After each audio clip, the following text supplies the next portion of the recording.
আজি ৰাজ্য চৰকাৰে বিশেষকৈ আমাৰ থাৰ্ড গ্ৰেড আৰু ফ'ৰ্থ গ্ৰেড কমিশ্যনে দুখন নটিফিকেশ্যন দিছে যে ২৭ তাৰিখৰ পৰা আমি এটা অনলাইন পৰ্টেল আমি দেখুৱাই দিছোঁ। পৰ্টেলটো আপোনালোকে অলপ পিছত মোৰো টুইটাৰত চাই ল'ব পাৰিব বা নটিফিকেশ্যনো পাব।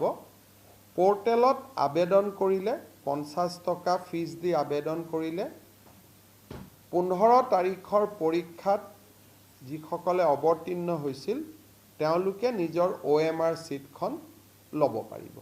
২৭ তাৰিখৰ পৰা আবেদন আৰম্ভ হ'ব আৰু আবেদনৰ সংখ্যাৰ ওপৰত ভিত্তি কৰি তেওঁলোকে OMR ছিটখিনি সেই ইমেইল এড্ৰেছলৈকে পঠিয়াই দিব। এনচাৰ কি ১৫ তাৰিখৰ পৰীক্ষাৰ এনচাৰ কি অহা ২৮ তাৰিখে সেবাৰ ৱেব পৰ্টেলত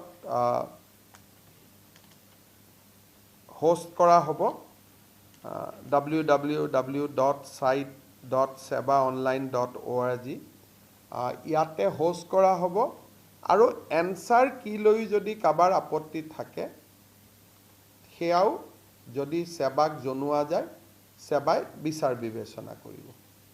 গতিকে এই তিনিটা সিদিনাখন মই কৈছিলোঁ, তথাপিতো আজি আপোনালোকক আৰু ইয়াৰ নটিফিকেশ্যন আজি ইতিমধ্যে চৰকাৰে ইছ্যু কৰিছে।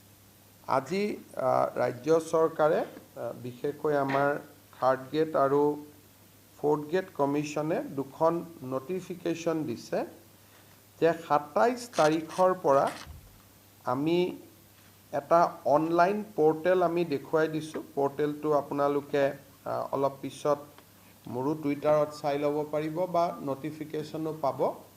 পৰ্টেলত আবেদন কৰিলে ৫০ টকা ফিজ দি আবেদন কৰিলে ১৫ তাৰিখৰ পৰীক্ষাত যিসকলে অৱতীৰ্ণ হৈছিল তেওঁলোকে নিজৰ OMR ছিটখন ল'ব পাৰিব। ২৭ তাৰিখৰ পৰা আবেদন আৰম্ভ হ'ব আৰু আবেদনৰ সংখ্যাৰ ওপৰত ভিত্তি কৰি তেওঁলোকে OMR ছিটখিনি সেই ইমেইল এড্ৰেছলৈকে পঠিয়াই দিব। এনচাৰ কি ১৫ তাৰিখৰ পৰীক্ষাৰ এনচাৰ কি অহা ২৮ তাৰিখে সেবাৰ ৱেব পৰ্টেলত হোষ্ট কৰা হ'ব www.site.sebaonline.org ইয়াতে হোষ্ট কৰা হ'ব আৰু এনচাৰ কি লৈ যদি কাবাৰ আপত্তি থাকে সেয়াও যদি সেবাক জনোৱা যায় সেবাই বিচাৰ বিবেচনা কৰিব। গতিকে এই তিনিটা সিদিনাখন মই কৈছিলোঁ, তথাপিতো আজি আপোনালোকক আৰু ইয়াৰ নটিফিকেশ্যন আজি ইতিমধ্যে চৰকাৰে ইছ্যু কৰিছে।